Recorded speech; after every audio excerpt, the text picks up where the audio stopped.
బాలకృష్ణ గురించి చాలా రకాలుగా మాట్లాడుకుంటారు. ఏం చూసి బాలకృష్ణకి అంత పొగరంటారు, నన్ను చూసుకునే నాకు పొదనైన పొగరంటాను. ఎవరు చూసి అంత ధైర్యం అని అంటుంటారు నన్ను చూసి.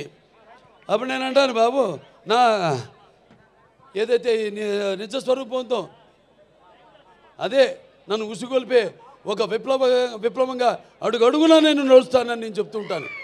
అలాగే నా రీతి ఏంటి, ఇతనికి అన్నీ తెలుసా అంటారు నన్ను చూసిన వాళ్ళందరూ.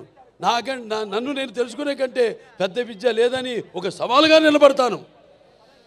నా మాట సూటిగా ఉంటుంది, నా బాట ముక్కు సూటిగా ఉంటుంది, నా వీక్షణం తీక్షణం దర్శనమిస్తుంది. అలాగే నా తీరు గాంభీర్య రూపంగా వెలుగుతూ ఉంటుంది. నన్ను మీరందరూ ఒక సినిమా నటుడుగానే కాదు నాకు తెలుసు.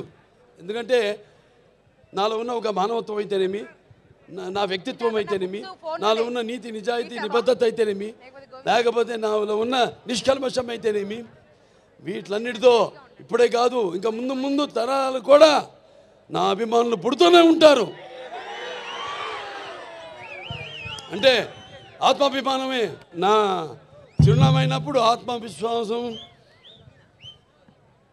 నిలువెత్తుగా నేను నిలబడతానని మీ అందరికీ తెలియజేసుకుంటున్నాను.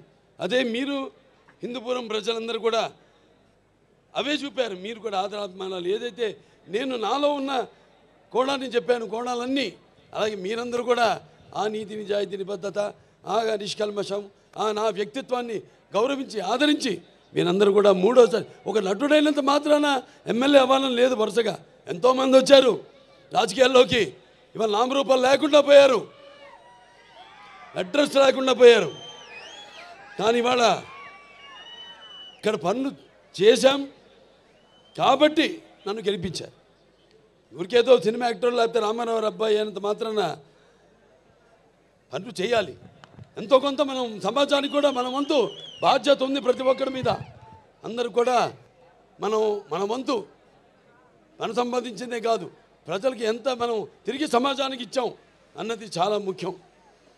అప్పుడే మనం చరిత్రలో చిరస్థాయిగా నిలిచిపోవడం కోసం కాదు. ఎన్నో పాత్రలు చేశాను నేను, అద్భుతమైన పాత్రలు. నాన్నగారు కూడా చేయలేని పాత్రలు, చేయాలనుకున్నా చేయలేని పాత్రలు చేశాను. అందులో ముఖ్యంగా గౌతమిపుత్ర శాతకర్ణి సినిమా. ఆ సినిమా నాన్నగారు చేద్దామనుకున్నారు, కొన్ని అనివార్య కారణాల వల్ల చేయలేకపోయారు. ఆ సినిమాను నేను చేయడం తటస్థించింది. మరి ఇవాళ మనం ఉగాది జరుపుకుంటామంటే ఒక కాలమాన పట్టిక మన హిందువులకి మనం